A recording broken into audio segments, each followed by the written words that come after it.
হঠাৎ যদি শোনেন সব উপদেষ্টা দেশ ছেড়ে চলে গিয়েছে বা কাউকে খুঁজে পাওয়া যাচ্ছে না, তখন পরিস্থিতি কেমন হবে? কারণ সর্বোচ্চ আদালতে শুরু হয়েছে তত্ত্বাবধায়ক সরকার ব্যবস্থার চূড়ান্ত শুনানি। যদি আদালত বলে দেয় তত্ত্বাবধায়ক সরকার ফিরছে, তাহলে কি হবে বর্তমান সরকারের? ডক্টর ইউনূস কি হবেন তত্ত্বাবধায়ক সরকারের প্রধান, নাকি সব উপদেষ্টা বিদায় নিবে? আজকের দিনটা হয়তো বাংলাদেশের রাজনৈতিক ইতিহাস পাল্টে দিতে পারে, কারণ আজ সর্বোচ্চ আদালতে শুরু হয়েছে তত্ত্বাবধায়ক সরকার ব্যবস্থার চূড়ান্ত শুনানি। যদি সর্বোচ্চ আদালতের আদেশে তত্ত্বাবধায়ক সরকার ব্যবস্থা আবার ফিরে আসে, তাহলে বর্তমান সরকার অর্থাৎ এই অন্তর্বর্তীকালীন সরকারের কি হবে? তারা কি বিলুপ্ত হয়ে যাবে, নাকি নতুন করে গঠিত হবে একটি তত্ত্বাবধায়ক সরকার, যাদের দায়িত্ব হবে 90 দিনের মধ্যে জাতীয় নির্বাচন আয়োজন করা? আজকের দিনটা সেই দিক থেকে অত্যন্ত গুরুত্বপূর্ণ, কারণ গত আগস্টে যে শুনানি স্থগিত হয়েছিল, সেই চূড়ান্ত শুনানি আজকেই হচ্ছে আপিল বিভাগে। এখন প্রশ্ন হচ্ছে, এই রিভিউয়ের মাধ্যমে আসলে কি ঘটতে পারে? বাংলা নিউজ 24 আজ শিরোনাম দিয়েছে, তত্ত্বাবধায়ক ফেরাতে চূড়ান্ত শুনানি মঙ্গলবার, অর্থাৎ আজই।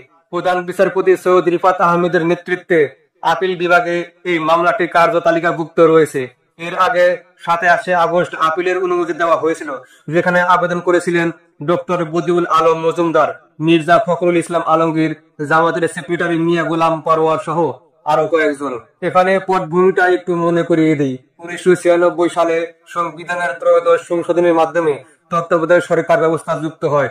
এর বৈধতা চ্যালেঞ্জ করে 1998 সালে রিট করা হয়, কিন্তু 2004 সালে হাইকোর্ট সেটাকে বৈধ ঘোষণা করে। পরে 2005 সালে আপিল করা হয় এবং সময়ের পরিবর্তনে এই ব্যবস্থা বাতিল হয়ে যায়। এখন সেই বাতিল রায়ের রিভিউ শুনানি আজ। এখন যদি আদালত রায় দেয় যে তত্ত্বাবধায়ক সরকার ব্যবস্থা সংবিধানে ফিরিয়ে আনতে হবে, তাহলে বর্তমান সরকার আইনগতভাবে টিকে থাকতে পারবে না। তখন বাধ্যতামূলকভাবে একটি নতুন তত্ত্বাবধায়ক সরকার গঠন করতে হবে, যার প্রধান উপদেষ্টা ও 11 জন সদস্য থাকবে। এখানে একটা প্রশ্ন আসে, এই উপদেষ্টাদের নেতৃত্ব দিবেন কে? অনেকে বলছেন ডক্টর ইউনূস হয়তো নেতৃত্ব দিতে পারেন, আবার কেউ কেউ বলছেন বর্তমান সরকারের ভিতর থেকে কিছু সদস্য নিয়ে নতুন তত্ত্বাবধায়ক সরকার ফির হতে পারে। কিন্তু বাস্তবতা হচ্ছে এই উপদেষ্টা পরিষদের অর্ধেকের বেশি সদস্যকে বাদ দিতেই হবে। এখন অন্তর্বর্তীকালীন সরকার যেভাবে কাজ করছে, তারা অনেক বড় সিদ্ধান্ত নিচ্ছে, যেমন যুদ্ধ বিমান কেনা, বিদেশি চুক্তি পরিবর্তন, কক্সবাজার রেল স্টেশন বিদেশিদের হাতে তুলে দেওয়া ইত্যাদি। এই কাজগুলো সাধারণত কোনো অন্তর্বর্তীকালীন সরকারের কাজ নয়। তত্ত্বাবধায়ক সরকারের কাজ একটাই, সুষ্ঠু, অবাধ ও নিরপেক্ষ নির্বাচন।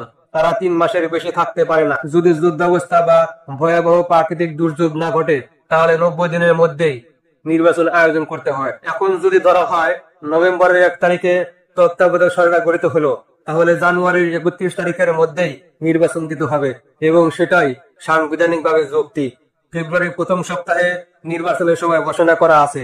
সুতরাং আদালত চাইলে এমন রায় দিতে পারে যাতে এই অন্তর্বর্তীকালীন সরকারকেই তত্ত্বাবধায়ক কাঠামোয় রূপান্তরিত করা যায় এবং তারা 3 মাসের মধ্যে নির্বাচন সম্পন্ন করে। অন্যথায় পুরো সরকারকে বিদায় নিতে হবে। এই সরকার টিকবে কিনা তা এখন পুরোপুরি নির্ভর করছে আদালতের সিদ্ধান্তের উপর।